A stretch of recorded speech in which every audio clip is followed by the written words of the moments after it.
Cambridge Practice Tests for IELTS 1 by Vanessa Jakeman and Claire McDowell.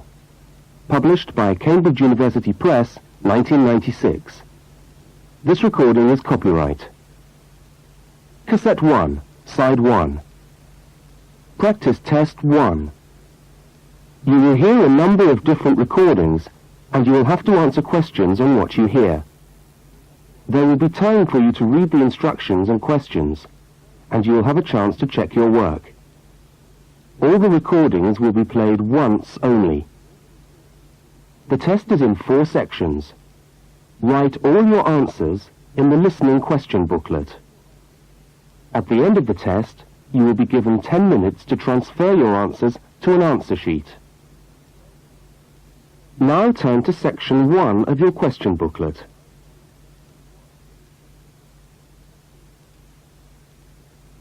Section 1. You will hear a telephone conversation between a woman and a police officer.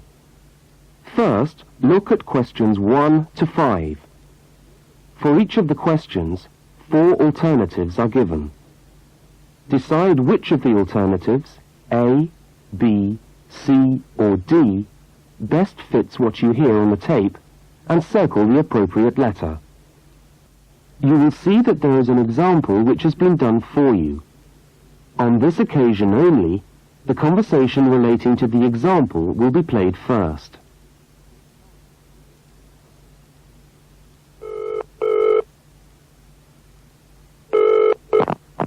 Good evening, City Police Station. Can I help you? Oh, hello. I'd like to report a stolen briefcase, please.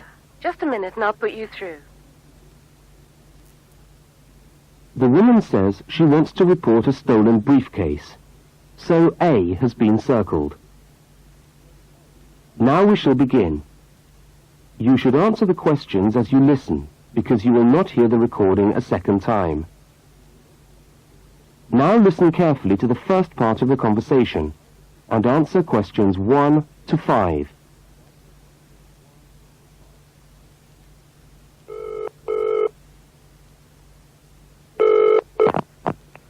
Good evening, City Police Station. Can I help you? Oh, hello.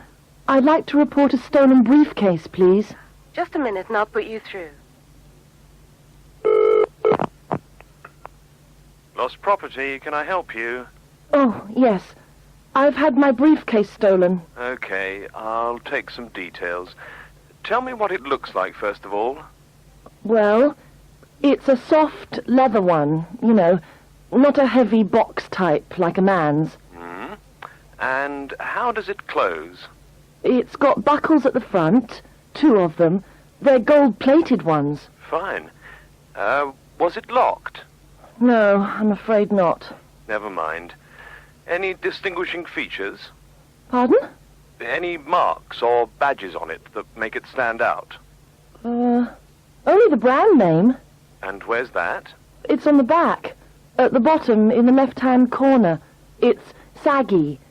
Oh, and there's a scratch. It's quite bad, but small, directly above the brand name.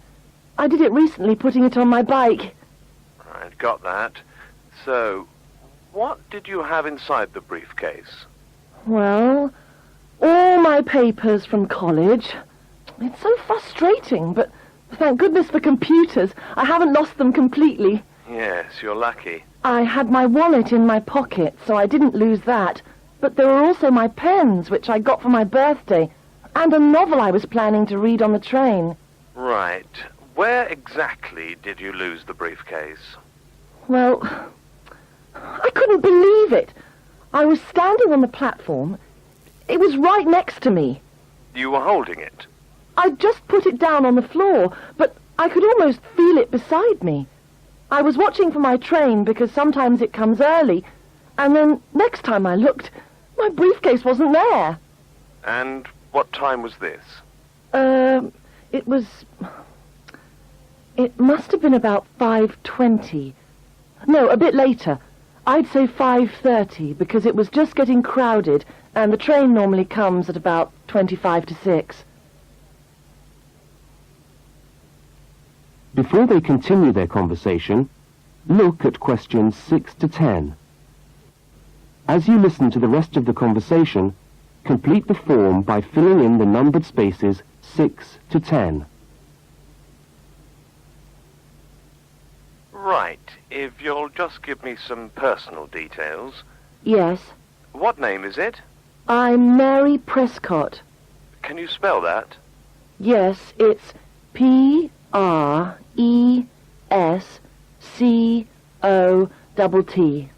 And your address? Flat 2, 41 Fountain Road, Canterbury. Fountain Road. Yes, number 41. And have you got a contact telephone number? Yes, it's 752239. 752239. Fine. One last question. What would you say the value of your briefcase is? Including the contents? Yes. Just a rough estimate is fine. Oh, I'm not sure. Well, the briefcase itself is quite new. I bought it last month for £40. I suppose about £65. The contents are worth about £20 or £25 at least. That's fine. Well, if you could come down to the station tomorrow, you can sign this form and have a look at what we've got here. Okay, thanks. Bye. Goodbye.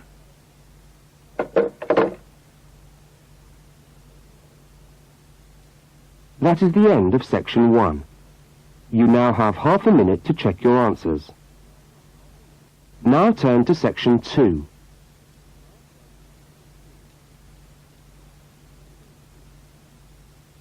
Section 2.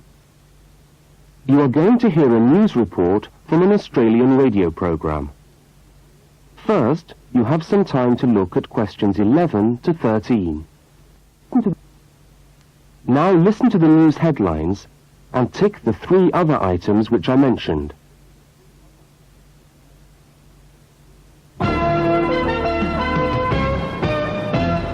This is the 6 o'clock news for Tuesday, the 25th of November. And first, the headlines. The Prime Minister has promised to help the drought-stricken farmers in the northern part of the country who haven't seen rain for nearly 2 years. And in Sydney, a group of school children are successfully rescued from a plane which landed in the sea shortly after takeoff. Transport workers are on strike in Melbourne over a pay claim, and the strike looks set to spread to other states. And on a fashionable note, there's to be a new look for the staff of Qantas, Australia's national airline. Now you have some time to look at questions 14 to 21. As you listen to the rest of the news, complete the notes in the spaces provided. The Prime Minister has pledged today that he will make $250 million available to help the drought-stricken farmers who have not seen rain for years get through the next 5 years. Money that was to have been spent on the restructuring of Sydney's road system has been reallocated to what the Prime Minister described as a more worthy cause. Farmers are to receive financial assistance to help see them through the worst drought in over 50 years. Many farmers feel that while the money is welcome, it has come too late to save them and their farms from financial ruin, and are angry that the government did not act sooner. A group of school children who were travelling in a privately chartered aeroplane from Sydney to Queensland to take part in a musical concert found themselves swimming for the shore when their aeroplane had to land in the sea just 3 minutes after taking off from Sydney Airport. The pilot managed to bring the aircraft and its 50 passengers down safely in the calm waters of Botany Bay, where boats and pleasure craft were able to come to the rescue of the boys. The fact that it was a weekend meant that there were hundreds of boats in the bay enjoying the good weather, and this undoubtedly helped the rescue operation. "We owe our lives to the skill of the pilot," said one of the boys, but the pilot replied modestly that it was all part of a day's work. However, all their musical instruments were lost, and they never got to play at the concert. That is the end of section 2. You now have half a minute to check your answers. Now turn to section 3.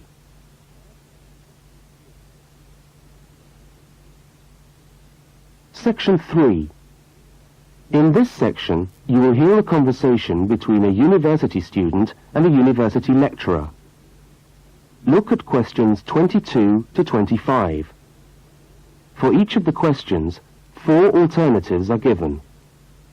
Decide which of the alternatives best fits what you hear on the tape and circle the appropriate letter.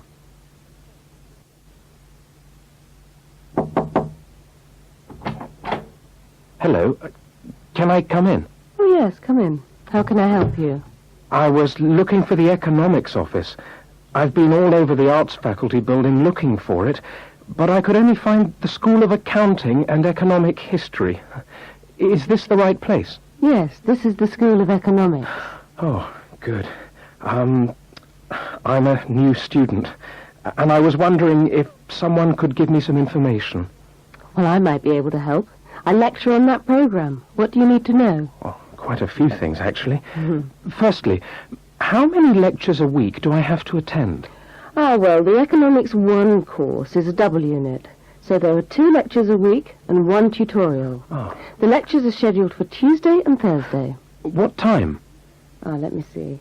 You know, this information is all in the handout, which you should have received yesterday at the orientation meeting. Was there a meeting yesterday? I didn't know about that. No one mentioned... Yes, there was. But never mind. Now, lectures are at 4 in the afternoon. Oh, 4's a bit late. I've got a part-time job that starts at 4:30. Well, you can't be in 2 places at once, can you? And attendance at lectures is necessary. We expect at least 90% attendance at this university, you know. 90%? That's high. Do they enforce that rule? Yes, we do. We're pretty strict about it, actually. And what times have been set down for the tutorials? Do you have that information? That's a very well-attended course, so there's a number of tutorial times. Monday, Wednesday, and Friday, all at 9 o'clock. Yours will be allocated at the first lecture. Can't I choose the time? Maybe, maybe not. You'll have to talk to the lecturer on the course. Dr. Roberts is his name. Oh, okay. Now look at questions 26 to 31. As the conversation continues, complete the notes in the spaces provided. Anything else I can help you with while you're here? Well, yes, actually. Do you know what the course requirements are? I mean, how much work is expected for this course? Well, you have to complete a tutorial paper. What does that involve? Well, it's a piece of work on a given topic based on some set reading texts. You'll have to give a small talk to your tutorial group. Oh, how long does that have to be? Oh, about 25 minutes usually. I have to talk for 25 minutes? Yes, that's right. And then you have to write up your piece of work and give it to the lecturer to be marked. Right. And is that all? No. You also have to complete a 3,000-word essay on a topic. Can I choose the topic? Yes, usually you can. Right. That shouldn't be too bad. And in addition to that, there is an exam. An exam? What sort of exam? Well, it's an open book exam. Does that mean I can have the textbook with me during the exam? Yes, that's right. And can you give me any idea about the content of the first year of economics, so that I can get into some reading? Well, you'll be getting the reading list next week when lectures start. All the books are in the library. Yes, but won't everyone else take them out as soon as they get the reading list too? Well, yes, they might. But most of the important ones are held in closed reserve. That's a part of the library where you can go to read books, but you can't take them out of the building. What did you call that section of the library? Closed reserve. However, we do recommend that you buy the core books. You'll find them useful, and you'll need them for the exam. Yes, I suppose I will. But what is the focus of the course? Well, the course at this university has a vocational focus. That is, a focus on preparing its graduates for work. So we're orientated very much towards employment. Oh, so my chances of getting a job are good? Well, provided you get good results. Well, look, thanks for your time. You've been really helpful. That's fine. See you next week, then.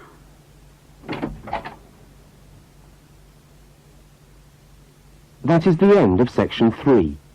You now have half a minute to check your answers. Now turn to section 4. Section 4. You will hear a talk given by a university lecturer about the structure of the university. First, look at questions 32 to 36. Now listen and answer questions 32 to 36.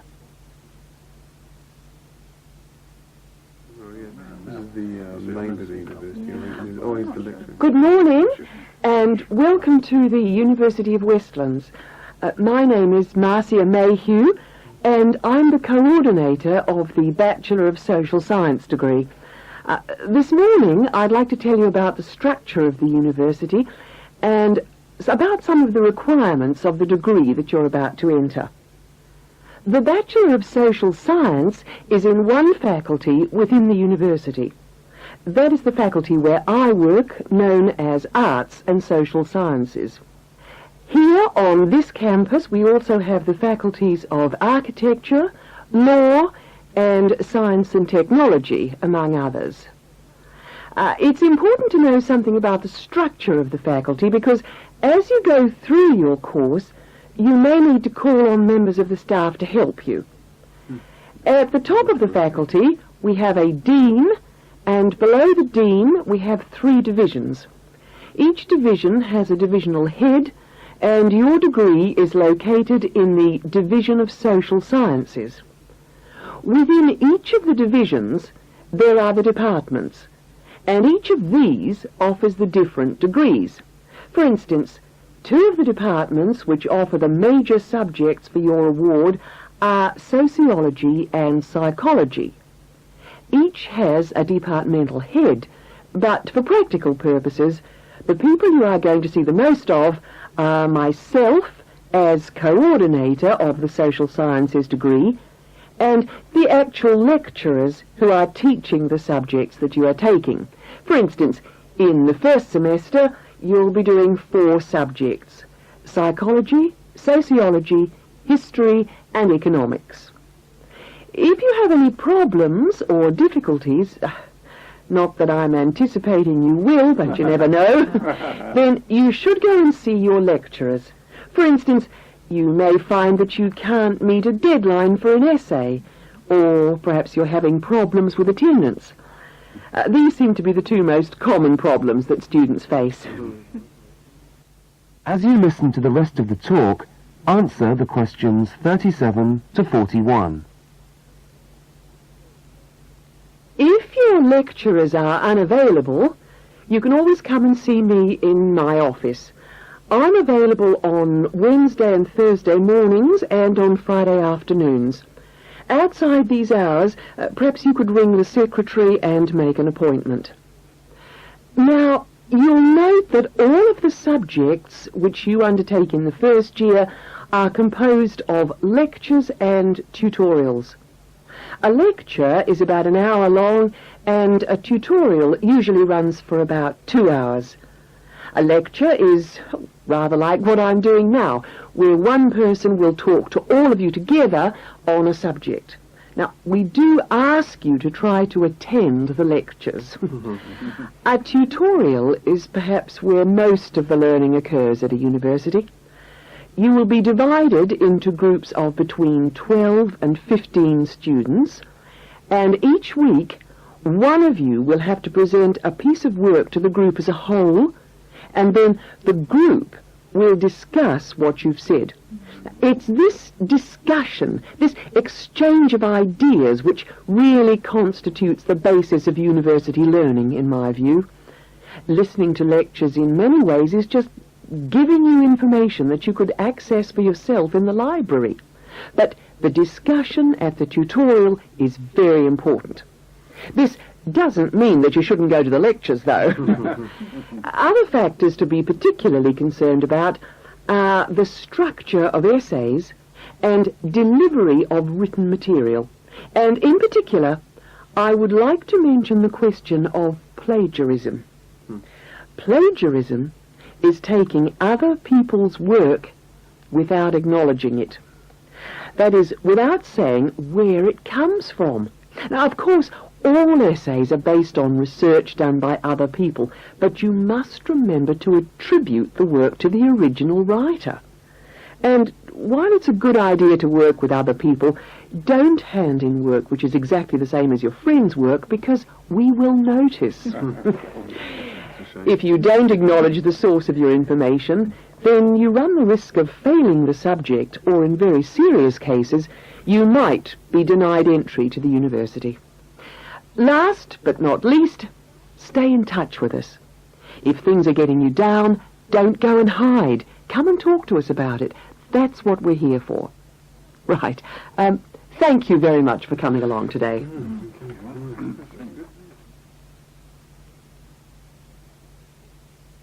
That is the end of section 4.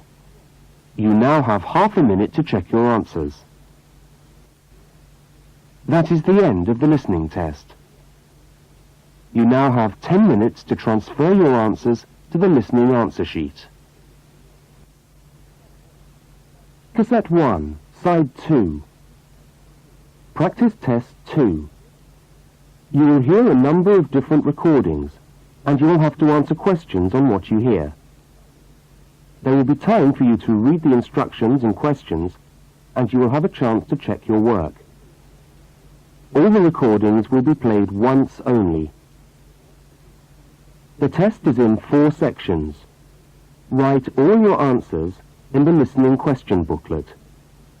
At the end of the test, you will be given 10 minutes to transfer your answers to an answer sheet. Now turn to section 1 of your question booklet.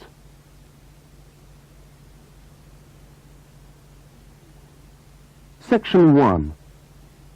In this section, you will hear 2 overseas students, Kate and Lukey, being interviewed by a university counsellor. First look at questions 1 to 5. See that there is an example which has been done for you. On this occasion only, the conversation relating to the example will be played first.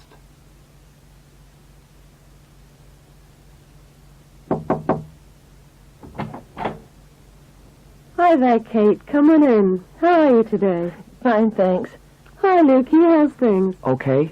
Well, as I explained on the phone, I'm a counsellor here at the Student Services section of the university. And I'm interviewing overseas students to help me draw up a guide for new students. So I'd be grateful if you could tell me a little about your time since you've been here in Cambridge. Right. Good idea. Now, Kate, let's start with you. Okay. This is your 2nd semester, isn't it? Can you tell us something about your first impressions of the town when you arrived? Yeah. Well, first of all, I was struck by how quiet it is here in the evening. Kate's first impression of the town is that it is quiet in the evening. So, quiet is the answer. Now we shall begin. You should answer the questions as you listen, because you will not hear the recording a second time. Now listen to the first interview with Kate and complete the notes by filling in the numbered spaces 1 to 5.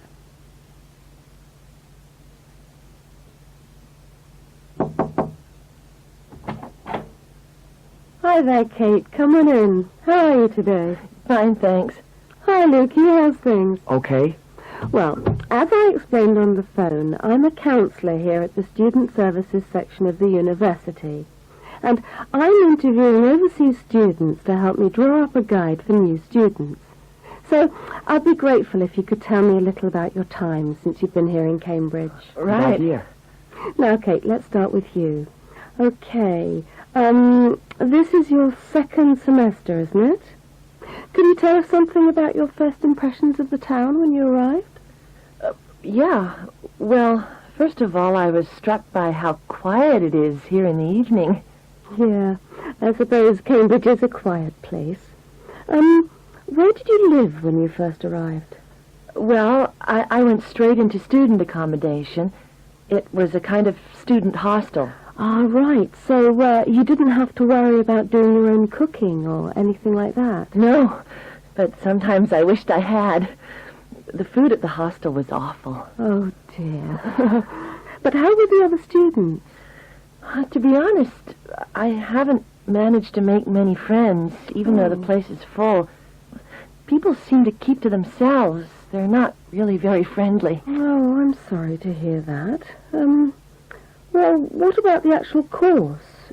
You're studying, I'm doing a master's by coursework in environmental studies. Oh, right. And how are you finding that? Yeah, well, it's been pretty good, really. I've enjoyed the course, but I feel there hasn't been enough contact with the lecturers. Oh. They all seem to be incredibly busy. The only chance I've really had to talk to them was on the field trip. Well, that's no good. Mm-mm. Could anything be done to improve the course, in your opinion? Well, I think it would be helpful to have meetings with lecturers on the course. Say, once a fortnight. Something like that.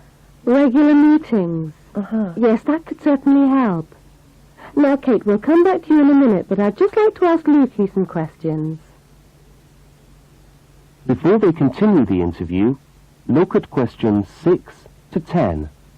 As you listen to the rest of the interview, complete the notes. Lukey, where are you from? I am from Indonesia. And how did you find Cambridge when you first arrived? Well, I like it here. I think the city is very beautiful. What about your accommodation? Was that okay? Yes, okay. At first, I stayed with a family for 3 months. They were very kind to me, but they had 3 young children, and I found it difficult to study. Right, I see. So after 3 months, I moved out, and now I live with 2 other students in a student house. It's much cheaper, and we like it there. Good. And what about your studies? What are you studying? I'm doing a bachelor. Cassette 1, Side 2. Practice Test 2. You will hear a number of different recordings, and you will have to answer questions on what you hear. There will be time for you to read the instructions and questions, and you will have a chance to check your work. All the recordings will be played once only. The test is in 4 sections. Write all your answers in the listening question booklet. At the end of the test, you will be given 10 minutes to transfer your answers to an answer sheet. Now turn to section 1 of your question booklet.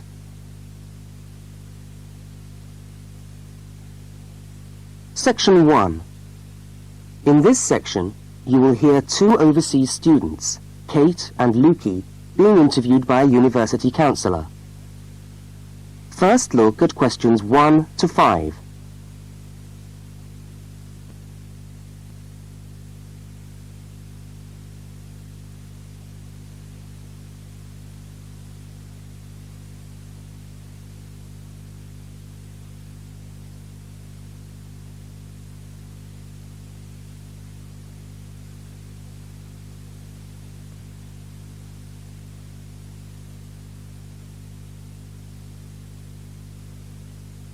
You will see that there is an example which has been done for you. On this occasion only, the conversation relating to the example will be played first.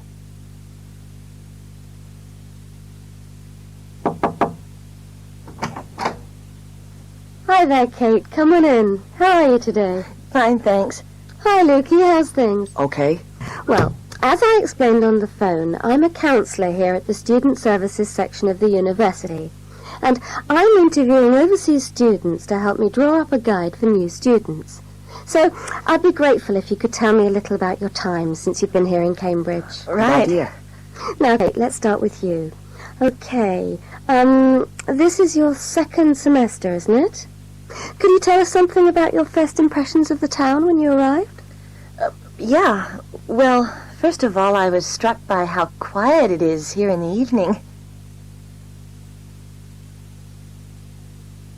Kate's first impression of the town is that it is quiet in the evening, so quiet is the answer.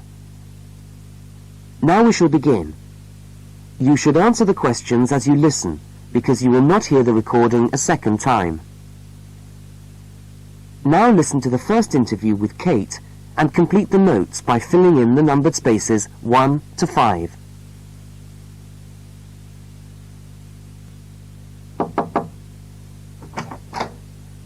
Hi there, Kate. Come on in. How are you today? Fine, thanks. Hi, Lukey. How's things? Okay. Well, as I explained on the phone, I'm a counsellor here at the Student Services section of the university. And I'm interviewing overseas students to help me draw up a guide for new students. So I'd be grateful if you could tell me a little about your time since you've been here in Cambridge. Right. Good idea. Now, Kate, let's start with you. Okay. This is your second semester, isn't it? Could you tell us something about your first impressions of the town when you arrived? Yeah. Well, first of all, I was struck by how quiet it is here in the evening. Yeah, I suppose Cambridge is a quiet place. Where did you live when you first arrived?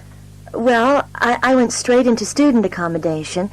It was a kind of student hostel. Ah, right. So, you didn't have to worry about doing your own cooking or anything like that? No, but sometimes I wished I had.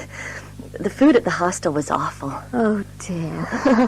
But how were the other students? To be honest, I haven't managed to make many friends, even though the place is full.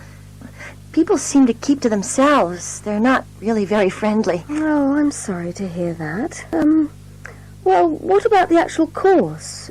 You're studying, I'm doing a master's by coursework in environmental studies. Oh, right. And how are you finding that? Yeah, well, it's been pretty good, really. I've enjoyed the course, but I feel there hasn't been enough contact with the lecturers. Ah. They all seem to be incredibly busy. The only chance I've really had to talk to them was on the field trip. Well, that's no good. Mm-mm. Could anything be done to improve the course, in your opinion? Well, I think it would be helpful to have meetings with lecturers on the course. Say, once a fortnight, something like that. Regular meetings? Uh-huh. Yes, that could certainly help. Now, Kate, we'll come back to you in a minute, but I'd just like to ask Lukey some questions. Before they continue the interview, look at questions 6 to 10.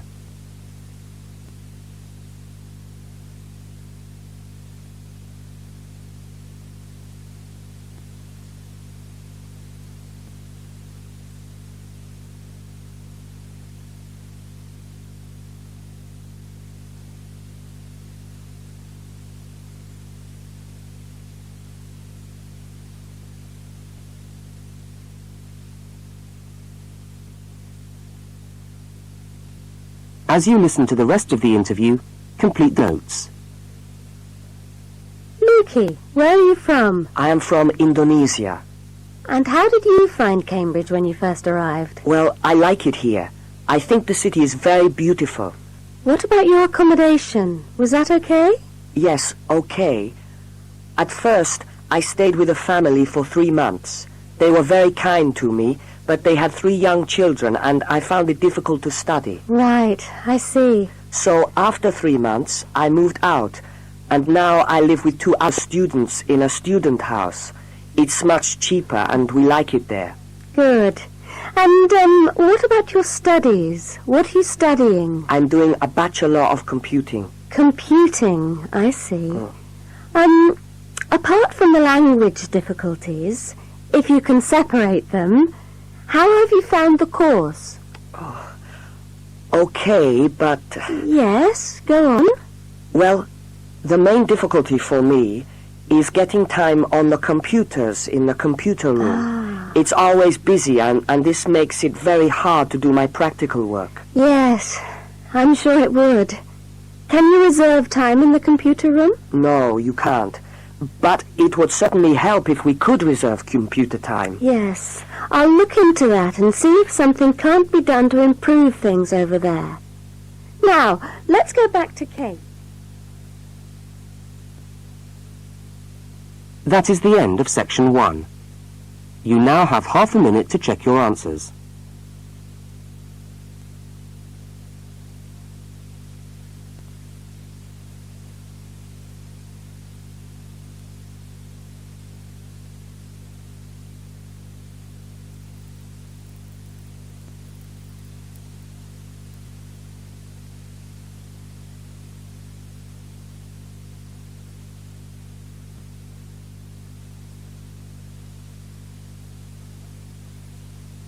Now turn to section 2.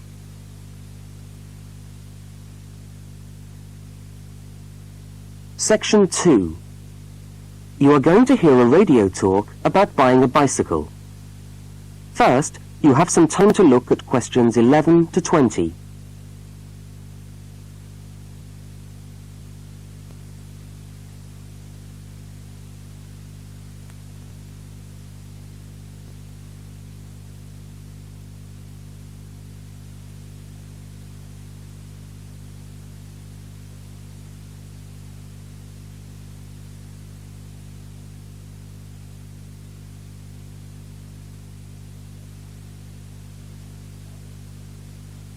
Now listen to the first part of the talk and complete the notes by filling in the numbered spaces 11 to 20. Well, last week we talked about buying camping equipment, and today I'd like to talk to you about buying a bicycle. A simple enough exercise, you might imagine, but there are lots of things to look out for to make sure you get the best deal for your money. Well, the range of bicycles is enormous. There are racing bikes, touring bikes, mountain bikes, or just plain ordinary bikes for riding round town. They vary enormously in two basic ways: price and quality. This means that the choice you make will probably be determined by the amount of money you want to pay, your own personal needs, what is actually available, or a compromise of all three things. However, in broad terms, you can spend anything from $50 to $2,000 on a bike, so you'll need to know what you're looking for. Single-speed cycles, that is bikes with no gears, are really only suited to short, casual rides. Their attraction is their simplicity and reliability. After years of neglect, they still manage to function, though not always too efficiently. If it's basic transport you're after, then you can't go wrong. Three-speed cycles, on the other hand, are all that is really necessary for most town riding, going to the shops and things like that. Like the single-speed bike, they're simple and reliable. If you are going to be going up and down lots of hills, then you'll probably want something more efficient. 5 and 10-speed bicycles are best suited to riding over long distances or hilly terrain and to serious touring. So if it's serious touring you're interested in, get a 5 or 10-speed bike. However, it's worth remembering that the difference in price between a 5 and 10-speed cycle is usually very little, and so it's well worth paying that little bit extra to get the 10-speed one. So I would tend to recommend the 10-speed bike as the price is similar. However, you'll be getting better quality components. Now the next thing we need to look at is size. Buying a cycle is like buying clothes. First of all, you find the right size and then you try it on to see if it fits. Contrary to what you might imagine, the size of the cycle is not determined by the size of the wheels, except in children's cycles, but by the size of the frame. So you'll need to measure the length of your legs and arms to get a frame that is the right size for you. Well, that's all from Helpful Hints for today. That is the end of section 2. You now have half a minute to check your answers.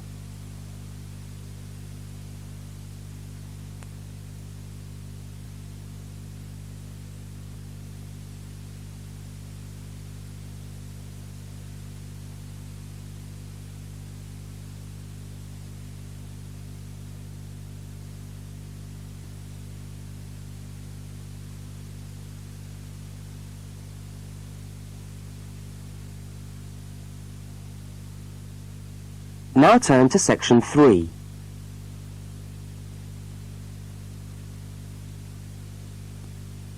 Section 3. In this section, you will hear a conversation between two students, Fiona and Martin, talking about a tutorial topic. First, look at questions 21 to 24.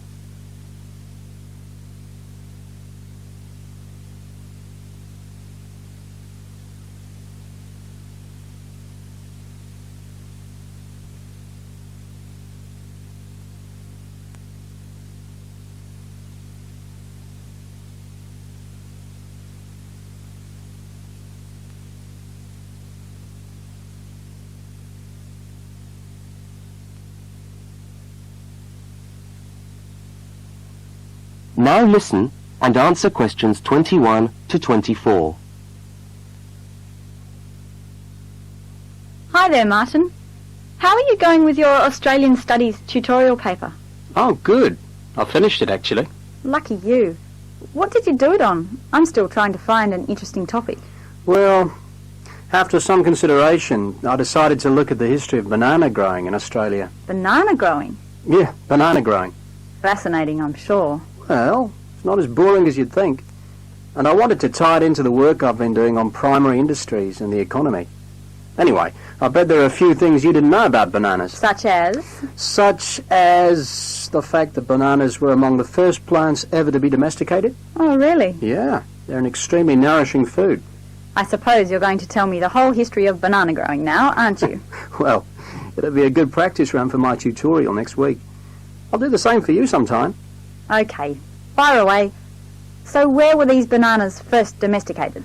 According to my research, the Cavendish banana, which is a type of banana, and the first type to be cultivated here, actually originated in China, but they had a fairly roundabout route before they got to Australia. You mean they didn't go straight from China to Australia? No, they didn't. It seems that in 1826, bananas were taken from South China to England. I suppose they'd have made a welcome addition to the English diet. Yes, I'm sure. Well, apparently there was an English duke who was particularly fond of bananas, and he used to cultivate them in his hothouse, which is where you have to grow them in England, of course, because of the cool climate. And they became quite popular in the UK. So he was the one responsible for cultivating the Cavendish banana, which was then introduced into Australia. I see, and we've been growing them ever since. Yeah. Now look at questions 25 to 32.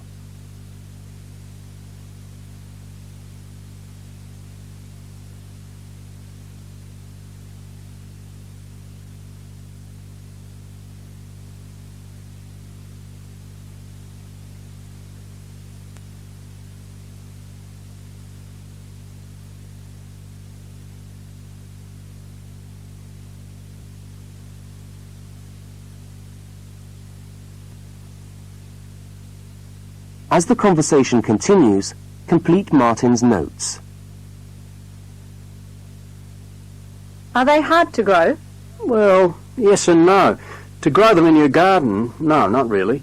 But to grow them commercially, you need to know what you're doing. You see, you only get one bunch of bananas per tree, and it can take up to 3 years for a tree to bear fruit if you don't do anything special to it. But this period is greatly reduced with modern growing methods, particularly in plantations where you have perfect tropical conditions. Right. So what are you looking at? 1 year? 2 years? No, around 15 months in good conditions for a tree to produce a bunch of bananas. And once you've got your bunch, you cut the bunch and the plant down. So how do the trees reproduce then?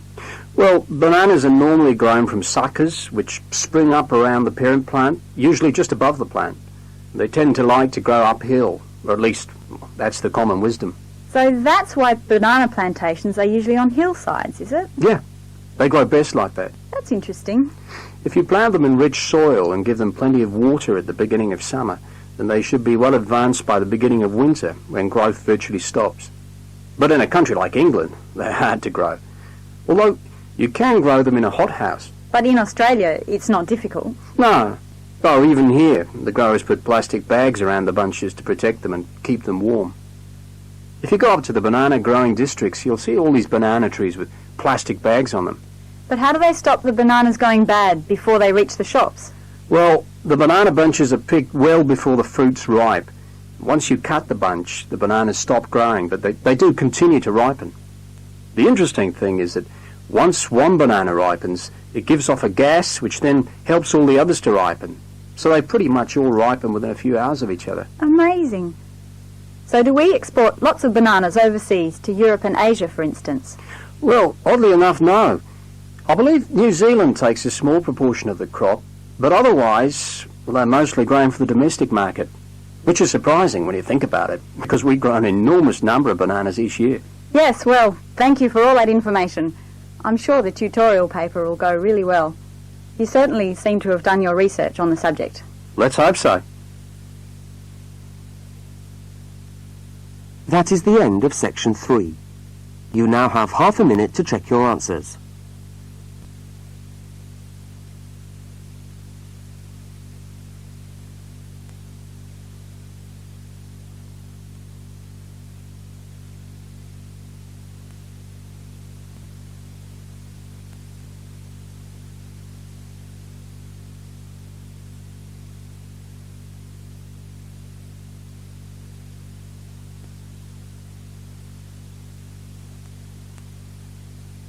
Now turn to section 4.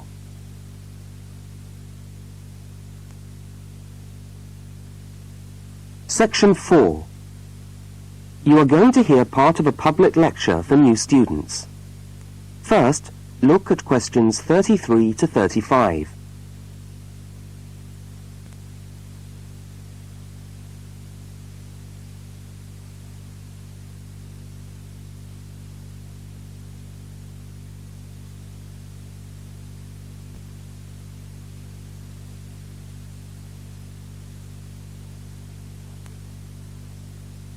Now listen and answer questions 33 to 35.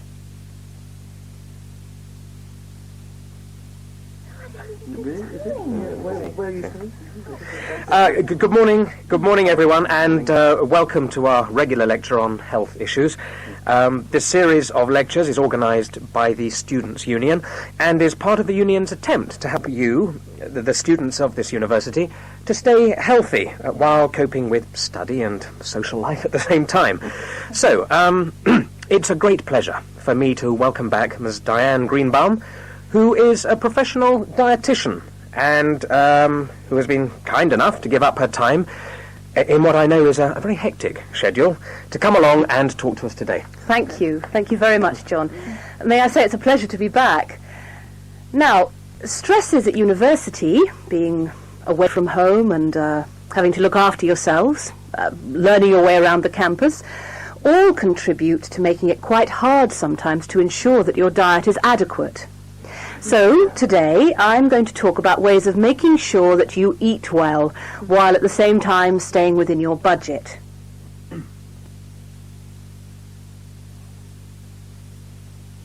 Now look at questions 36 to 41.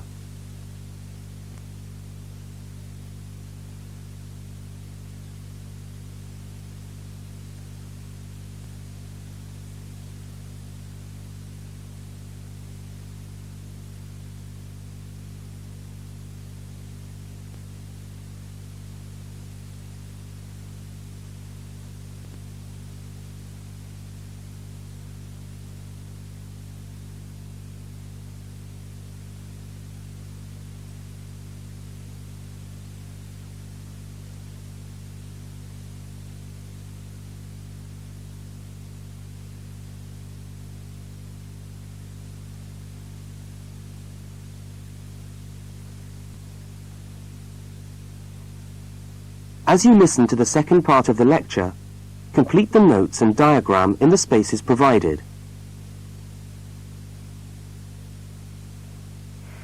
If you have a well-balanced diet, then you should be getting all the vitamins that you need for normal daily living. However, sometimes we think we're eating the right foods, but the vitamins are escaping, perhaps as a result of cooking, and anyway, we're not getting the full benefit of them. Now, if you lack vitamins in any way, the solution isn't to rush off and take vitamin pills, though they can sometimes help. No, it's far better to look at your diet and how you prepare your food. So, what are vitamins?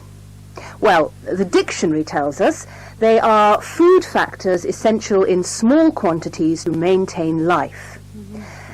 Now, there are fat-soluble vitamins, which can be stored for quite some time by the body, and there are water-soluble vitamins, which are removed more rapidly from the body. And so a regular daily intake of these ones is needed. Okay, so how can you ensure that your diet contains enough of the vitamins you need? Well, first of all, you may have to establish some new eating habits. No more chips at the uni canteen, I'm afraid. Now, firstly, you must eat a variety of foods. Then you need to ensure that you eat at least 4 servings of fruit and vegetables daily. Now, you'll need to shop 2 or 3 times a week to make sure that they're fresh, and store your vegetables in the fridge or in a cool, dark place. Now, let's just refresh our memories by looking at the healthy diet pyramid. Okay, can you all see that? Good. Well, now, as you see, we've got 3 levels to our pyramid. At the top, in the smallest area, are the things which we should really be trying to avoid as much as possible. Things like Yes, sugar, salt, butter, all that sort of thing. Next, on the middle of our pyramid, we find the things that we can eat in moderation. Not too much, though. And that's where we find milk, lean meat, fish, nuts, eggs. And then at the bottom of the pyramid are the things that you can eat lots of, because they're the things that are really good for you. And here we have bread, vegetables and fruit. So, don't lose sight of your healthy diet pyramid when you do your shopping.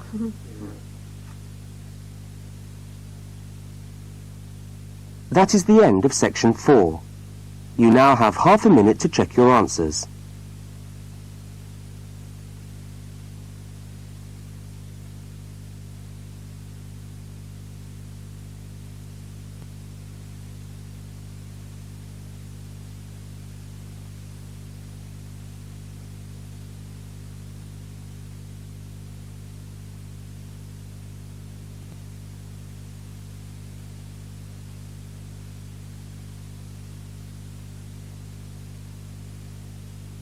That is the end of the listening test.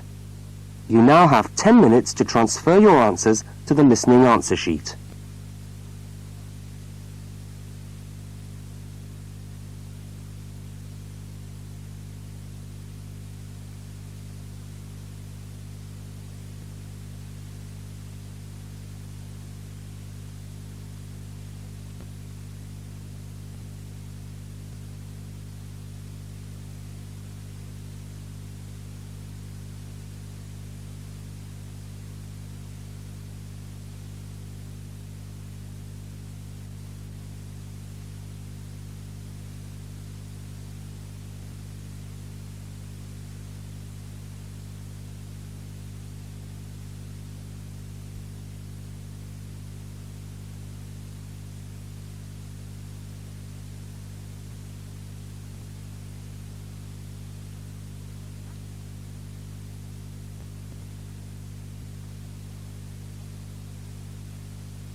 Cassette 2, Side 2. Practice Test 4. You will hear a number of different recordings, and you will have to answer questions on what you hear. There will be time for you to read the instructions and questions, and you will have a chance to check your work. All the recordings will be played once only. The test is in 4 sections. Write all your answers in the listening question booklet. At the end of the test, you will be given 10 minutes to transfer your answers to an answer sheet. Now turn to section 1 of your question booklet.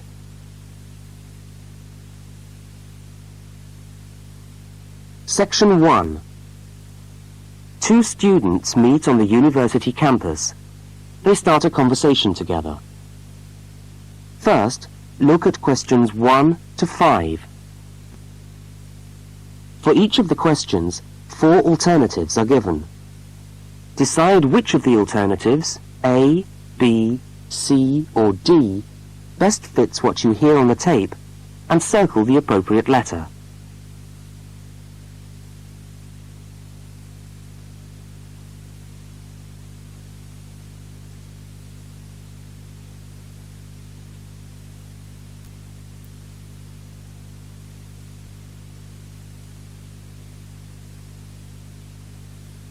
You will see that there is an example which has been done for you. On this occasion only, the conversation relating to the example will be played first.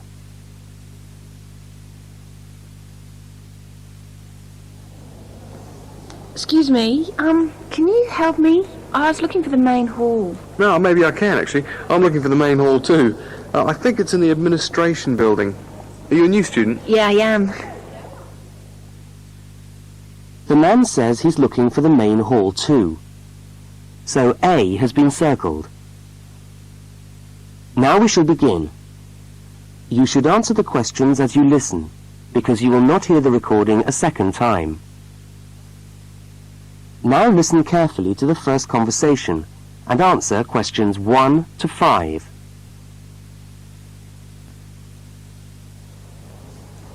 Excuse me, can you help me? I was looking for the main hall. No, maybe I can, actually. I'm looking for the main hall, too. I think it's in the administration building. Are you a new student? Yeah, I am. Yeah, I thought you looked as lost as me. I'm trying to find the admin building, too, so I can register for my course. I don't seem to be having much luck. Well, look, according to this map of the campus here, you go straight up the steps, turn left, and the building's on the right. Okay, let's see if we can find it. Ah, this looks right. Yeah, it must be. Look, there are hundreds of other people here. There must be at least 50 people in the queue. We'll be here till gone 2 o'clock at this rate. Yeah, and I'm starving. So am I. Actually, I was on my way to the canteen to get something for lunch.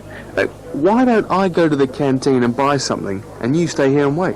Good idea. What would you like? Pizza, sandwich, hot dog, fried rice? They do everything. Oh, something easy. Takeaway fried rice sounds good. Okay, fried rice. No, on second thoughts, I'll have a cheese and tomato sandwich. Right, 1 cheese and tomato. Anything to drink? Yeah, give me coffee, would you? Hot coffee's a bit hard to carry. What about a Coke or an orange juice? Get me an orange juice then. Look, here's $5. Oh, yeah, take $2 back. Shouldn't cost me more than $3. Well, get the 5, we'll sort it out later. Oh, and could you get me an apple as well? Okay, back in a minute.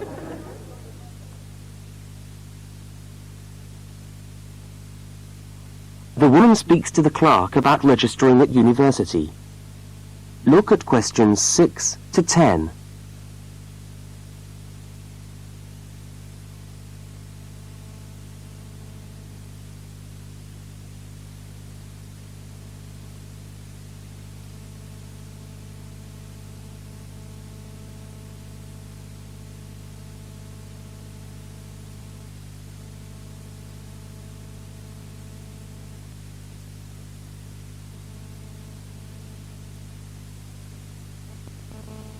As you listen, complete the form by filling in the numbered spaces 6 to 10.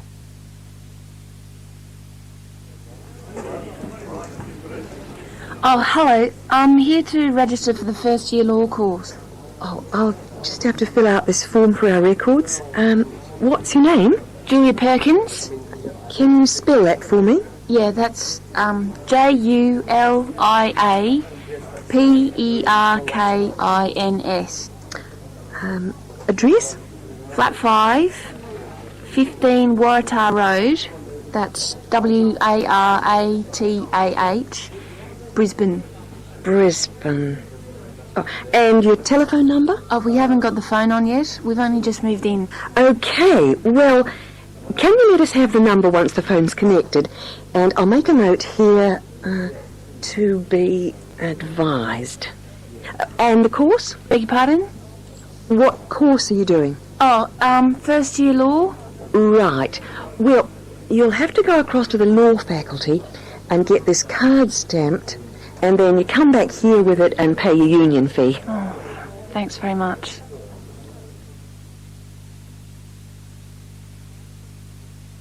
The man and the woman meet up again. Look at questions 11 and 12 and circle the correct answer.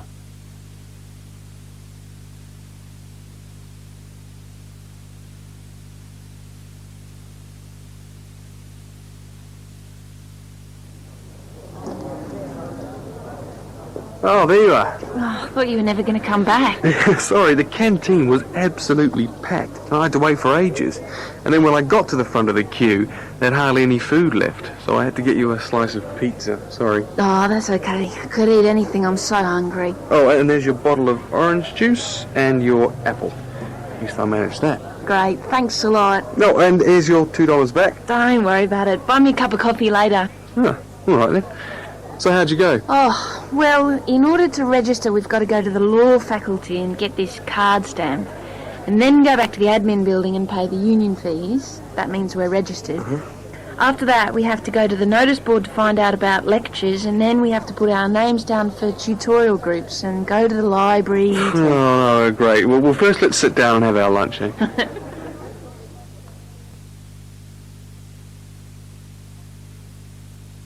That is the end of section 1.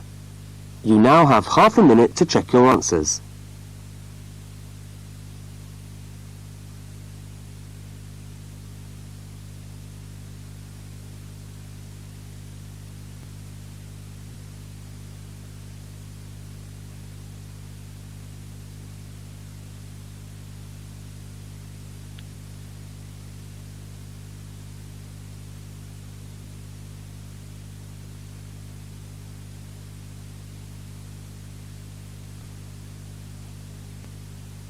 Now turn to section 2.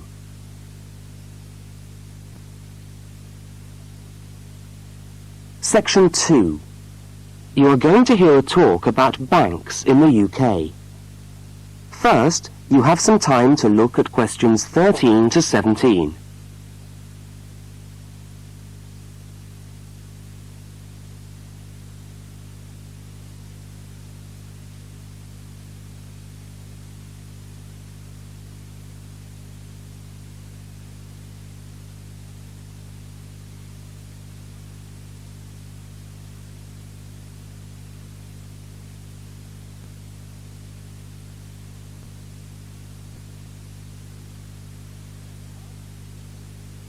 Now listen to the talk and complete the notes by filling in the numbered spaces 13 to 17.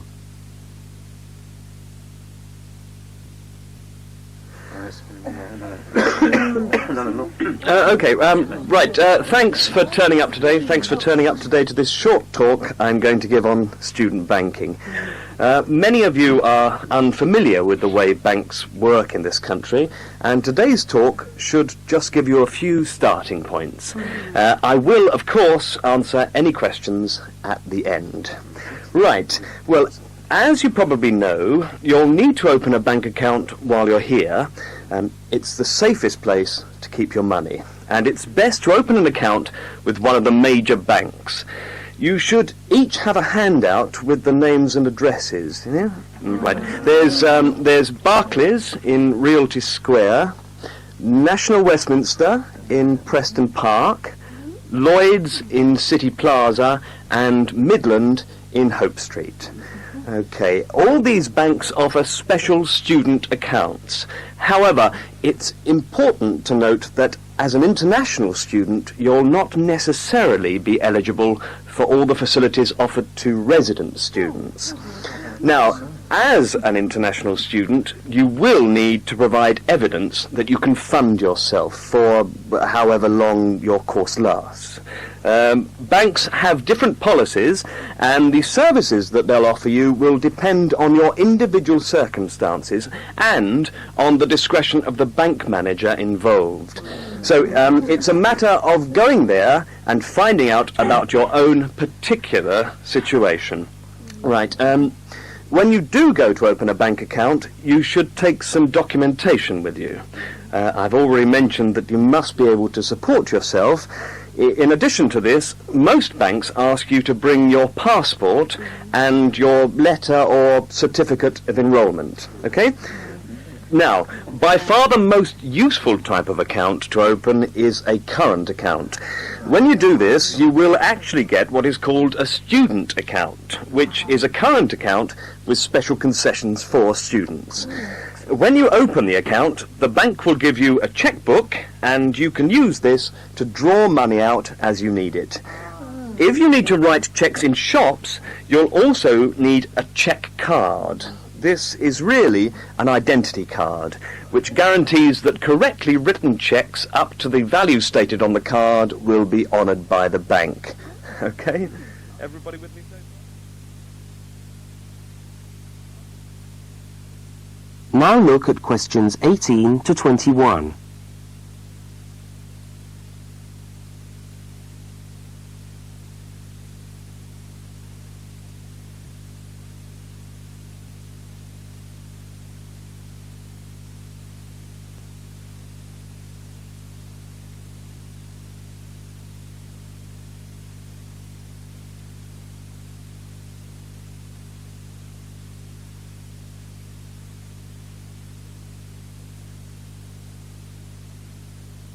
As you listen to the rest of the talk, complete the rest of the notes in the spaces numbered 18 to 21.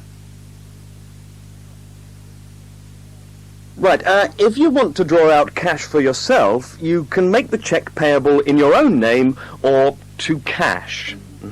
You can also withdraw cash from a cash point machine with a cash card. Now, these are extremely useful as they enable you to withdraw cash from your account during the day or at night. There is also another card called Switch or Delta, and you can use this to pay for things in shops. It takes the money right out of your account, so you don't need your checkbook.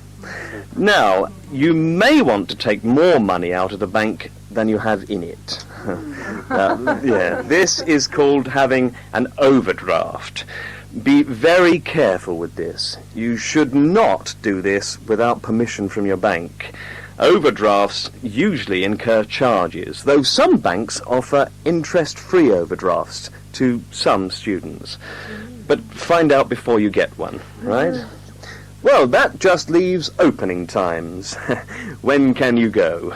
Banks used to be open from 9:30 a.m. until 3:30 p.m. from Monday to Friday.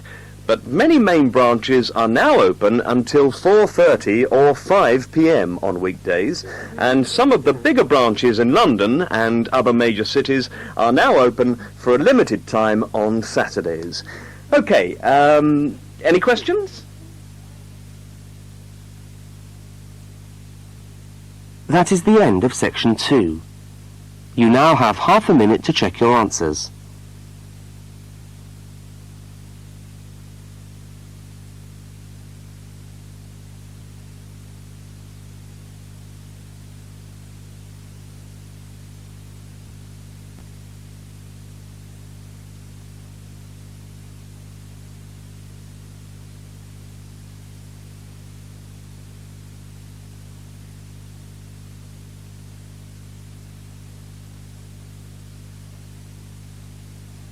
Now turn to section 3.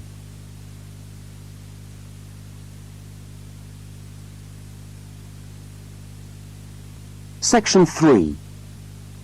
Two students, Dawn and Ilmar, are discussing a project that they are working on together. First, you have some time to look at questions 22 to 25.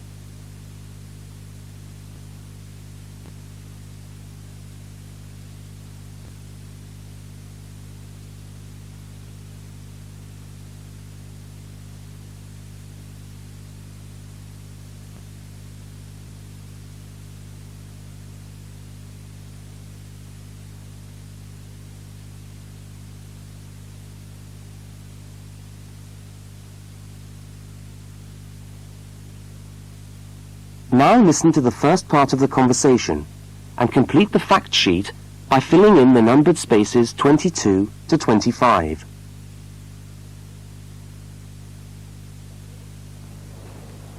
Hi, Dawn. Oh, hi, Ilmar. I'm glad I've bumped into you.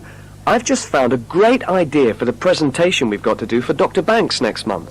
What, the one on everyday objects? Yes. Look at this article. It's really interesting. The aluminium Coke can? You know, Coca-Cola cans, soft drink cans. Look, let's sit down here. Have you got a minute? Sure. I'll just get my bag. Okay. So, you think we can get a presentation out of this article? I'm sure we can.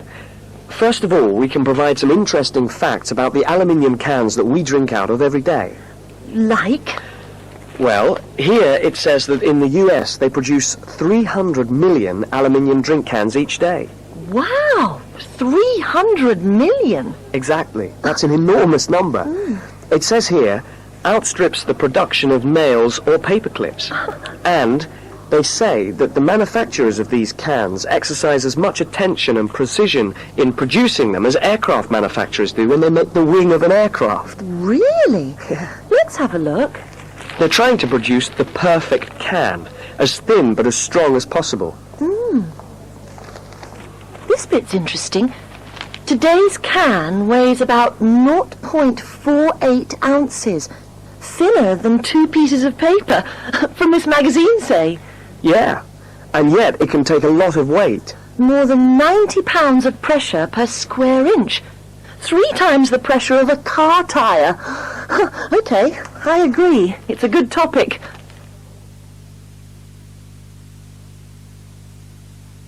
Now look at the diagram of the aluminium can and at questions 26 to 31.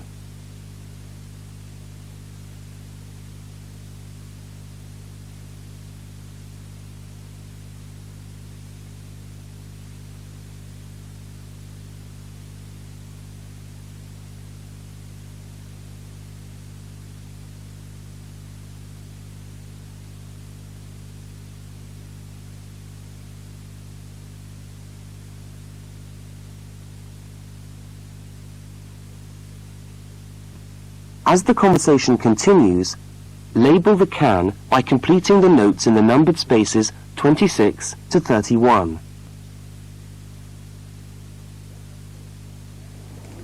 What I thought was that we could do a large picture of a Coke can and label it, and then talk about the different parts. Look, I've done a rough picture here.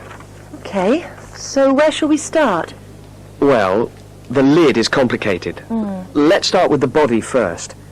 I'll do a line from the center of the can, like this, and label it body. What does it say?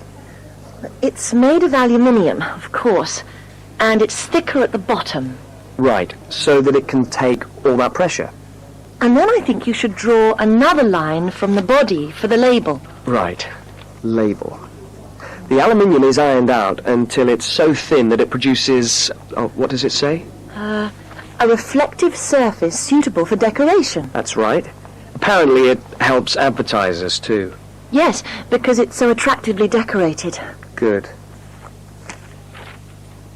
And then there's the base.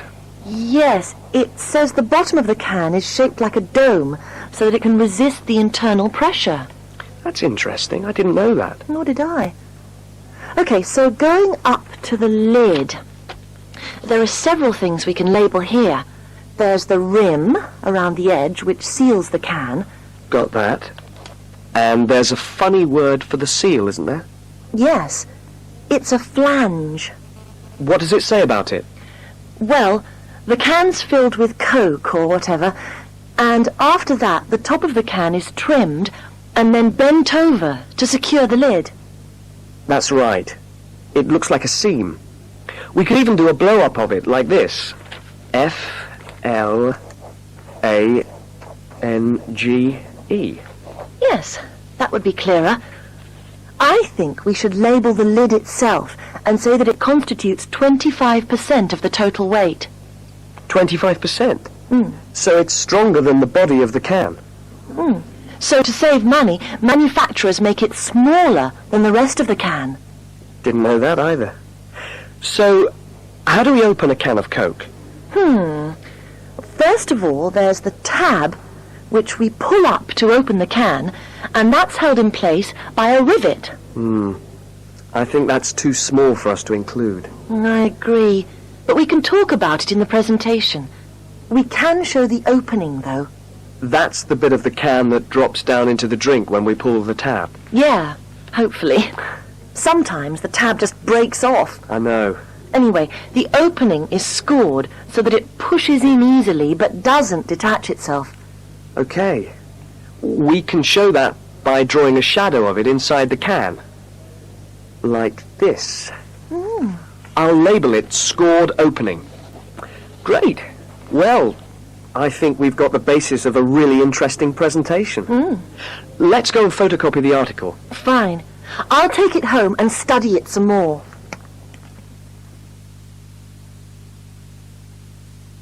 That is the end of section 3. You now have half a minute to check your answers.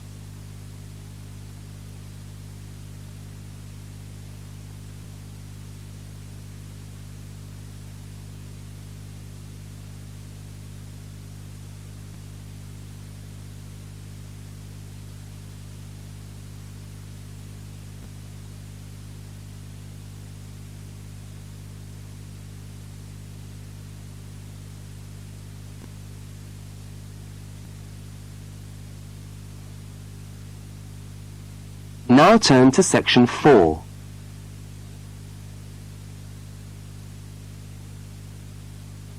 Section 4. You are going to hear part of a short university lecture. First, look at questions 32 to 42.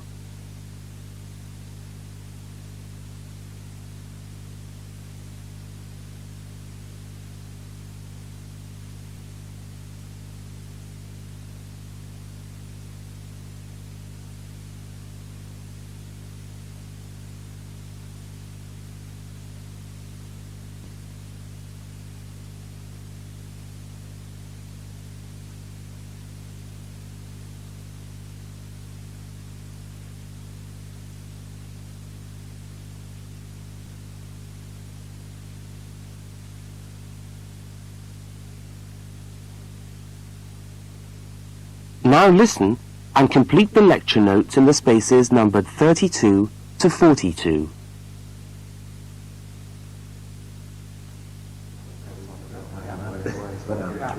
Good morning and welcome to the University's Open Day and to our mini-lecture from the Sports Studies Department. Now, the purpose of this lecture is twofold. One, we want you to experience a university lecture to give you a taste of what listening to a university lecture is like. And two, we want you to find out something about the Sports Studies program at this university. So feel free to ask any questions during the talk and I'll do my best to answer them. Right, so what does a course in sports studies involve? Well, you wouldn't be blamed for not knowing the answer to this question because sports studies as a discipline is still comparatively new, but it's a growing area and one which is now firmly established at our university. Now, there are 3 distinct strands to sports studies, and you'd need to choose fairly early on just which direction you wanted to follow. And I'll just run over these now. Firstly, we've got the sports psychology strand. Secondly, we've got the sports management strand. And last but not least, there's the sports physiology strand. So just to recap, there's sports psychology, sports management, and sports physiology. Let's look first at psychology. Now, the people who study sports psych want to work with top athletes, and they're looking at what will take those athletes that 1% extra. What makes them win?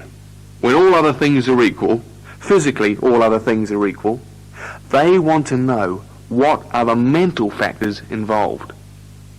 The sports psychologist works closely with the athlete through his or her training program and becomes an integral part of the team.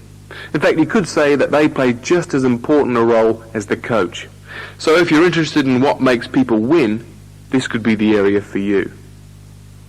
Now, secondly, we've got the strand which I referred to as sports management. And this goes hand in hand with the area of sports marketing. So you might like to think of this area as having 2 branches, management and marketing. On the management side, we look at issues relating to the running of sports clubs, management of athletes, that sort of thing.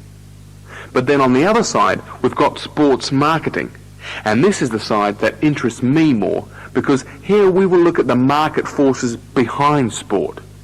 Questions like, why do people spend their money on a football match or a tennis game rather than, say, on buying a CD or going to the cinema? What are those market forces? Sport used to just compete with sport. Nowadays, it competes with other leisure activities. The spectators go to sport to be entertained rather than out of loyalty to a team. They want to have an evening out, and they don't want the cheap seats anymore. They want good seats. They want entertainment. And the professional sportsmen and women respond to this without question. They are there to give a performance. They provide the entertainment. So in the marketing course, we address all these commercial issues, and we look at how this hooks back into the management of sport. Now, the third branch of sports studies sometimes comes under another name and is also known as exercise science. And again here, we find that there are 2 distinct types of exercise science. The first is working very much at the macro level, what I call the huffing and puffing people. So this looks at fitness testing, body measurements, all that sort of thing. But the more interesting side of sports physiology, at least in my view, is the side that looks at the micro level, looking at cellular change. They're doing cellular research, looking at changes in body cells when the body is under stress. So that just about brings us to the end of our mini lecture for today. I hope you found it interesting. I look forward to seeing you all on our course next year. But feel free to come and talk to me if you want any more information. I'll be over at that notice board near the main entrance. Thank you very much.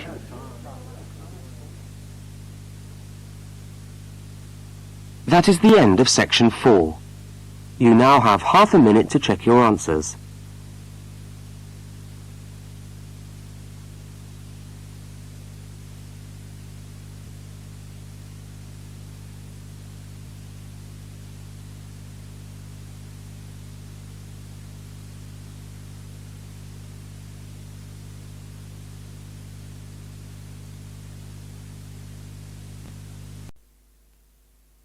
Practice tests for IELTS 1 by Vanessa Jakeman and Claire McDowell.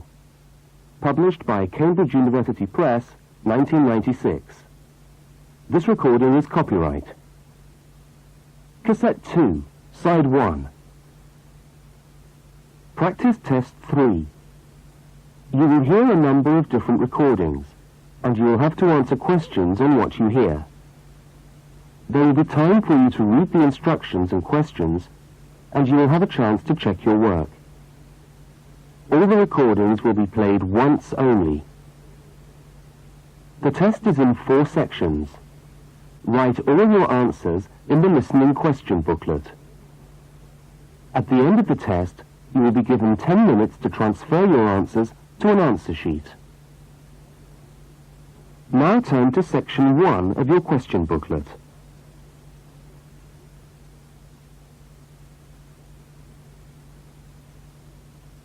Section 1.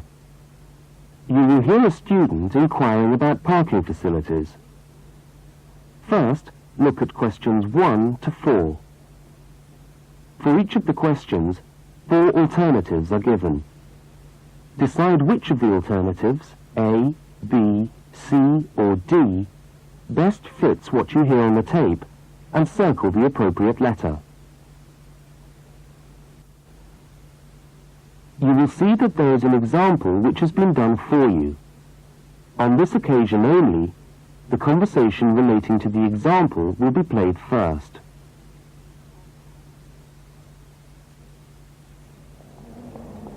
How do you come to the university each day? Train or bus, or do you have a car? Oh, I always walk. I haven't got a car, and anyway, I live quite close.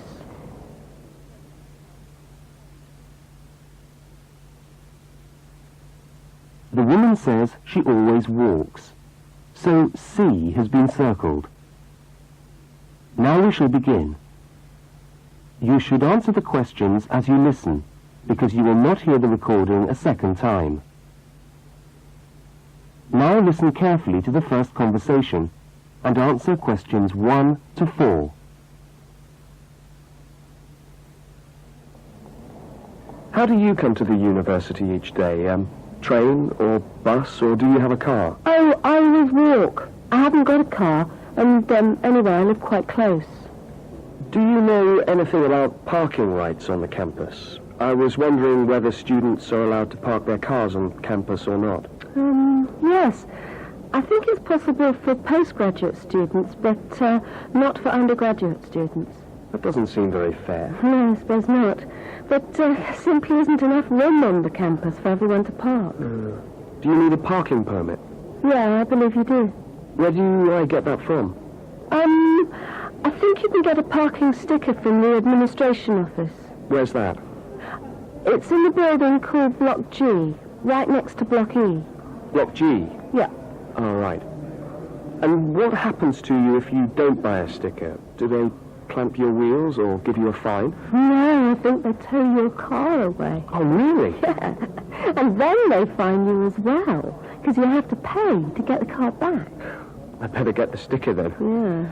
Where exactly is the administration office again? I'm new to this university and I'm still trying to find my way around. Right. You go along Library Road, past the tennis courts on your left and the swimming pool on your right, and the administration office is opposite the car park on the left. You can't miss it. So it's up Library Road, past the swimming pool, opposite the car park. Right, I'll go straight over there. Bye, and thanks for the help.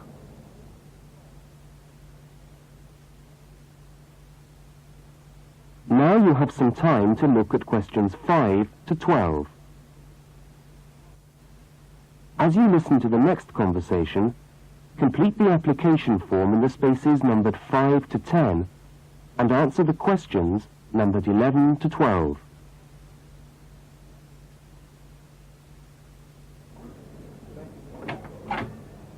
Good morning. Can I help you?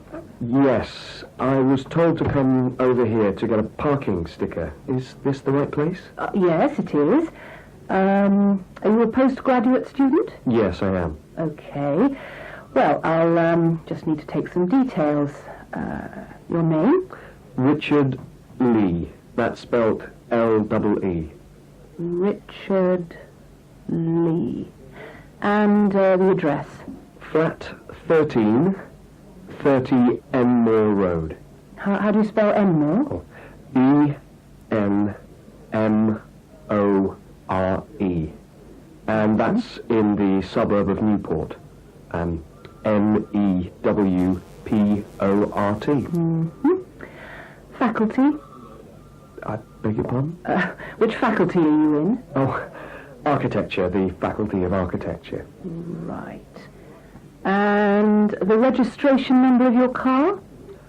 Let me see. LXJ50... Oh, no, sorry. I always get that wrong. It's LJX058K. LJX508K? No, 058K. Ah. And what make is the car? It's a Ford. A Ford. Fine. Well, I'll just get you to sign here, and when you've paid the cashier, I'll be able to issue you with a sticker. Right. Where do I pay? Just across the corridor in the cashier's office. Oh, but it's 12:30 now, and they close at 12:15 for lunch. But they open again at 2:15 until 4:30. Oh, they're not open till 2:15. No. When you get your sticker, you must attach it to the front windscreen of your car. I'm afraid it's not valid if you don't have it stuck on the window. Right, I see. Thanks very much. I'll just wait here then.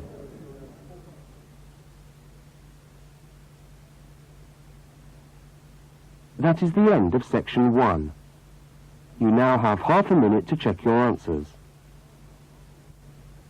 Now turn to section 2.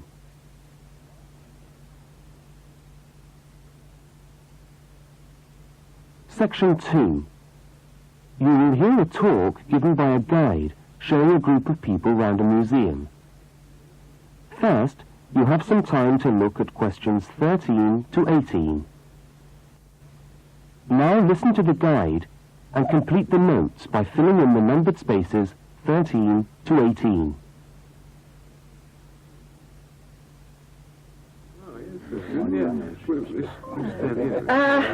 Good morning, everyone, and welcome to the Maritime Museum.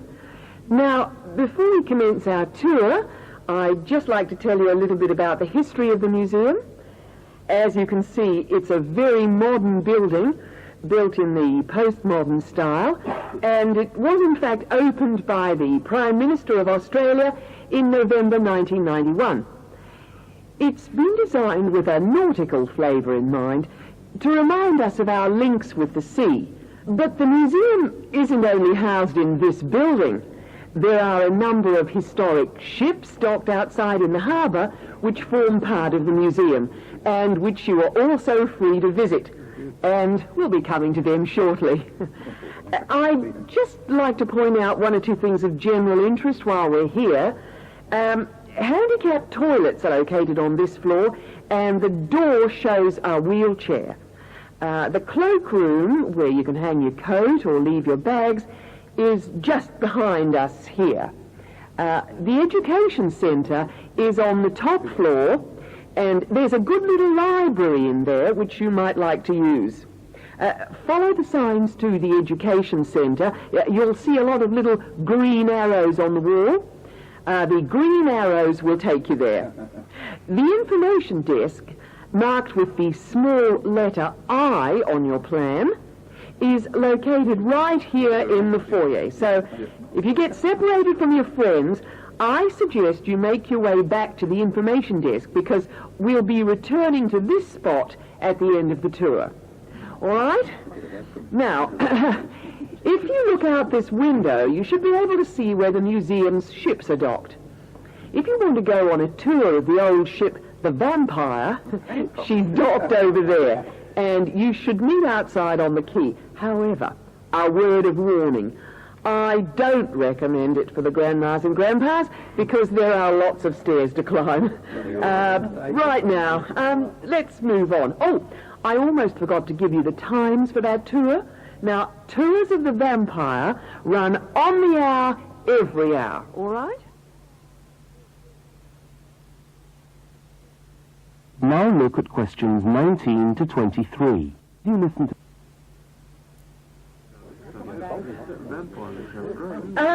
Let's take a walk around the museum now. The first room we're coming to is the theatre. This room is used to screen videos of special interest, and we also use it for lectures. There's a continuous video showing today about the voyages of Captain Cook, so come back here later on if you want to learn more about Captain Cook. Now, we're moving along the gallery known as the Leisure Gallery. This is one of our permanent exhibitions, and here we try to give you an idea of the many different ways in which Australians have enjoyed their time by the sea. Surfing, swimming, life-saving clubs, that's all very much a part of Australian culture. At the end of this section, we'll come to the picture gallery, where we've got a marvellous collection of paintings, all by Australian artists. I think you can buy reproductions of some of these paintings in the museum shop. They're well worth a good look. Now, we're coming to the Members' Lounge. Now, as a member of the museum, you would be entitled to use the Members' Lounge for refreshments.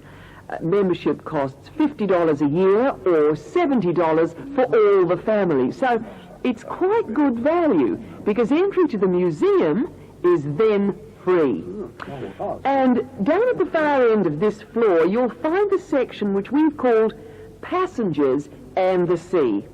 In this part of the museum, we've gathered together a wonderful collection of souvenirs from the old days when people travelled by ship. You'll find all sorts of things there. Old suitcases, ship's crockery, first-class cabins decorated in the fashion of the day. Just imagine what it must have been like to travel first class. Now, I'm going to leave you to walk around the museum on your own for a while, and we'll all meet back again at the information desk in 3/4 of an hour's time. I hope you enjoy your time with us at the museum today. Thank you.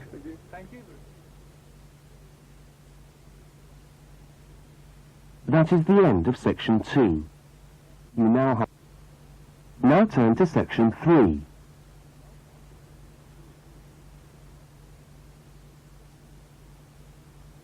Section 3. In this section, you will hear a university student, Mark, talking to a tutor and another student about a topic he has studied. Now look at questions 24 to 32. Now listen to the conversation and answer questions 24 to 32. Okay, everybody. Good morning. Good morning. It's Mark's turn to talk to us today, so Mark, I'll ask you to get straight down to business. All right. Now, following on from what we were discussing last week in Susan's tutorial on approaches to marketing, You were going to give us a quick rundown on a new strategy for pricing, which is now being used by many large companies, known as revenue management, before we go on to your actual tutorial paper on sales targets. Is that correct? Yeah, okay, well... So, what exactly is revenue management? Well, it's a way of managing your pricing by treating things like airline tickets and hotel rooms rather more as if they were perishable goods. Yeah, I just tried to book a ticket yesterday for Perth, and would you believe there are 3 different prices for the flight? Right, and what was the rationale for that? Well, the travel agent said it depended on when you book and the length of the stay. Like, it's cheap if you stay away for a Saturday night, presumably because this isn't business travel, and even cheaper if you buy a ticket where you can't get a refund if you have to cancel. In that case, the ticket costs about half the price. You wouldn't think it would make that much difference, would you? Well, it does, and that's basically because the airlines are now treating their seats like a commodity. You see, if you want a seat today, then you pay far more for it than if you want it in 3 weeks' time. That seems rather unfair. Well, not really. When you think about it, that's just common sense, isn't it? Well, I suppose so. What this actually means is that in the same row of seats on the same flight, you could have 3 people who have all paid a different price for their tickets. And is this just happening in Australia? No, it's the same all over the world. Airlines are able to market a seat as a perishable product with different values at different stages of its life. Well, like mangoes or apples at the market. Yeah, it's exactly like that. The fact is that the companies are not actually interested in selling you a cheap flight. They're interested in selling the seats and flying airplanes that are full. Mark, why do you think revenue management has come about? Well, as far as I can see, there are 2 basic reasons. Firstly, because the law has been changed to allow the companies to do this. You see, in the past they didn't have the right to keep changing the prices of the tickets. And secondly, we now have very powerful computer programs to do the calculations, and so the prices can be changed at a moment's notice. So you mean 10 minutes could be critical when you're buying a plane ticket? Absolutely, That's right. yeah. And I understand we've almost reached the stage where these computer programs that the airlines are using will eventually be available to consumers to find the best deals for their travel plans from their home computer. Heavens, what a thought. So the travel agent could easily become a thing of the past if you could book your airline tickets from home. Are there any other industries using this system, or is it restricted to the airline business? No, many of the big hotel groups are doing it now. That's why the price of a bed in a hotel can also vary so much, depending on when and where you book it. It's all a bit of a gamble, really. Yeah, and hire car companies are also using revenue management to set their tariffs, because they're also dealing with a commodity, if you like. So the cost of hiring a car will depend on demand. Well, thank you, Mark, for that overview. That was well researched. Now, let's get on with your main topic for today.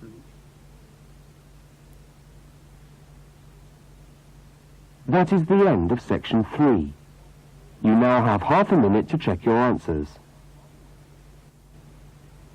Now turn to section 4.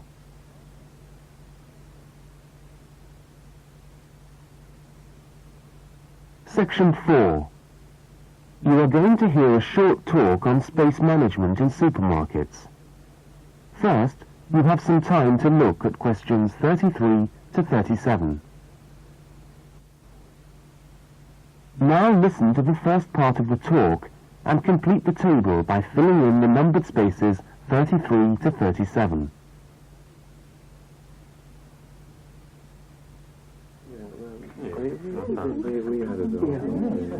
Good morning. Welcome to this talk on space management. And today I'm going to look particularly at space management in the supermarket. Now, since the time supermarkets began, marketing consultants like us have been gathering information about customers' shopping habits. To date, various research methods have been used to help promote the sales of supermarket products. There is, for example, the simple and direct questionnaire, which provides information from customers about their views on displays and products, and then helps retailers make decisions about what to put where. Another method to help managers understand just how shoppers go around their stores are the hidden television cameras that film us as we shop and monitor our physical movement around the supermarket aisles. Where do we start? What do we buy last? What attracts us, etc. More sophisticated techniques now include video surveillance and such devices as the eye movement recorder. This is a device which shoppers volunteer to wear taped into a headband and which traces their eye movements as they walk round the shop, recording the most eye-catching areas of shelves and aisles. But with today's technology, space management is now a highly sophisticated method of manipulating the way we shop to ensure maximum profit. Supermarkets are able to invest millions of pounds in powerful computers which tell them what sells best and where. Now, an example of this is Spaceman, which is a computer program that helps the retailer to decide which particular product sells best in which part of the store. Now, Spaceman works by receiving information from the electronic checkouts, where customers pay, on how well a product is selling in a particular position. Spaceman then suggests the most profitable combination of an article and its position in the store. Now you have some time to look at questions 38 to 42. As you listen to the rest of the talk, label the diagram by filling in the numbered spaces 38 to 42.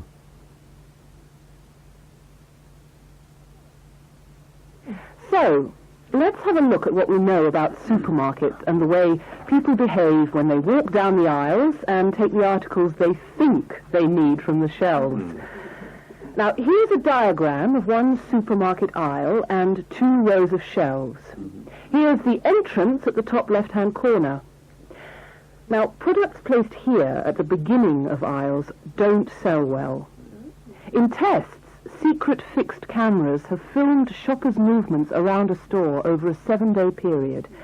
When the film is speeded up, it clearly shows that we walk straight past these areas on our way to the centre of an aisle. Items placed here just don't attract people. When we finally stop at the centre of an aisle, we pause and take stock, casting our eyes along the length of it. Now, products displayed here sell well and do even better if they're placed at eye level so that the customer's eyes hit upon them instantly. Products here are snapped up, and manufacturers pay a lot for these shelf areas, which are known in the trade as hotspots. Naturally, everyone wants their products to be in a hotspot. But the prime positions in the store are the ends of the aisles, otherwise known as gondola ends. Now, these stand out and grab our attention. For this reason, many new products are launched in these positions, and manufacturers are charged widely varying prices for this privileged spot.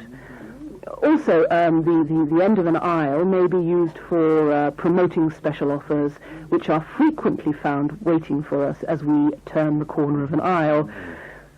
Well, now, eventually, of course, we have to pay. Any spot where a supermarket can be sure we are going to stand still and concentrate for more than a few seconds is good for sales. That's why the shelves at the checkout have long been a favourite for manufacturers of chocolates. Perhaps the most surefire impulse food of all.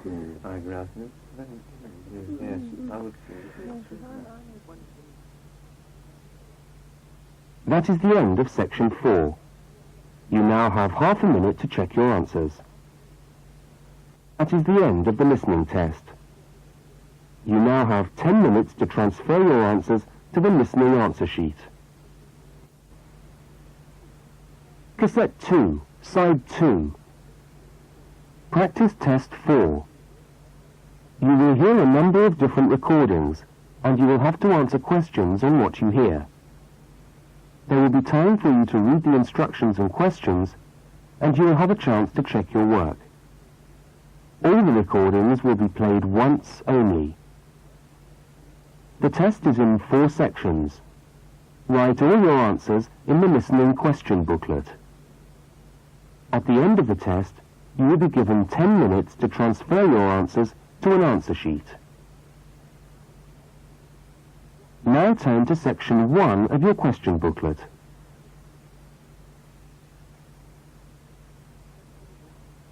Section 1. 2 students meet on the university campus. They start a conversation together.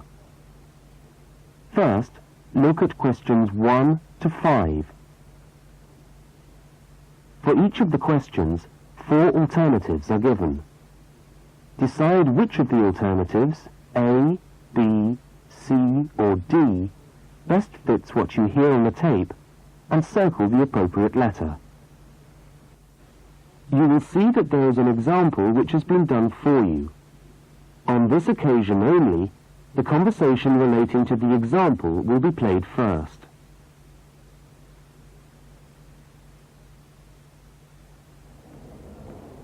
Excuse me, can you help me? I was looking for the main hall. No, maybe I can, actually. I'm looking for the main hall, too. I think it's in the administration building. Are you a new student? Yeah, I am. The man says he's looking for the main hall, too. So A has been circled. Now we shall begin. You should answer the questions as you listen, because you will not hear the recording a second time. Now listen carefully to the first conversation and answer questions 1 to 5.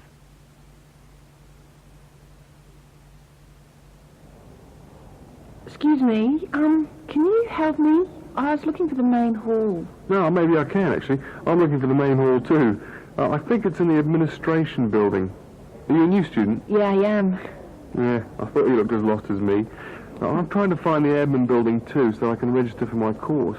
I don't seem to be having much luck. Well, look, according to this map of the campus here, you go straight up the steps, turn left, and the building's on the right.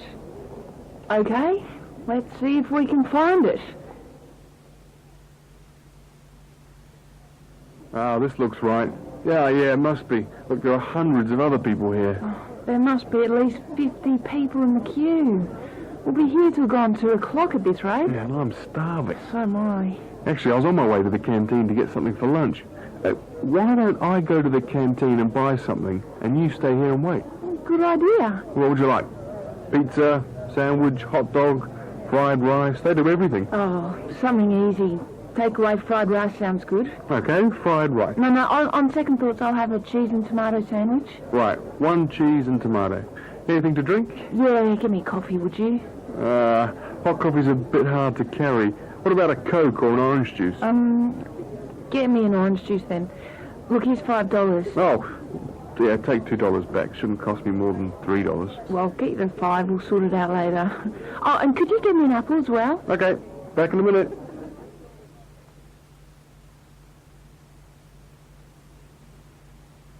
The woman speaks to the clerk about registering at university. Look at questions 6 to 10.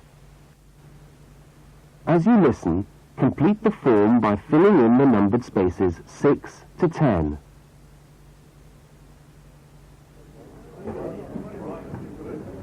Oh, hello. I'm here to register for the first year law course. Oh, I'll just have to fill out this form for our records. What's your name? Julia Perkins. Can you spell that for me? Yeah, that's Juliaperkins.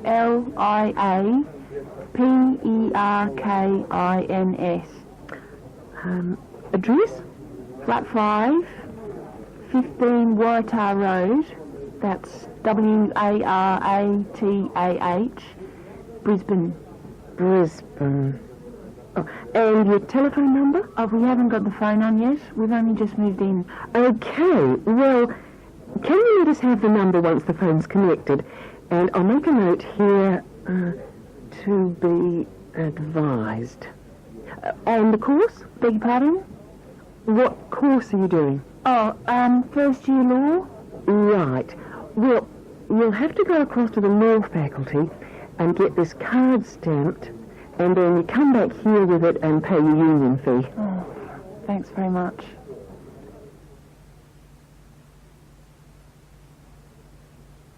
The man and the woman meet up again. Look at questions 11 and 12 and circle the correct answer. Oh, there you are. Oh, I thought you were never going to come back. Sorry, the canteen was absolutely packed. I had to wait for ages.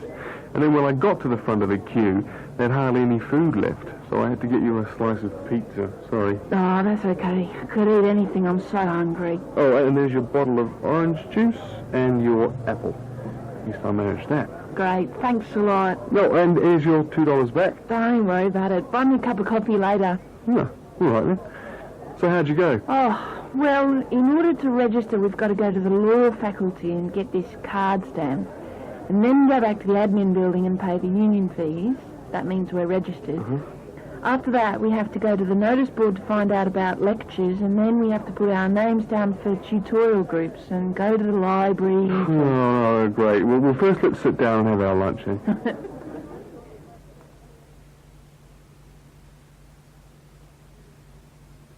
That is the end of section 1. You now have half a minute to check your answers. Now turn to section 2.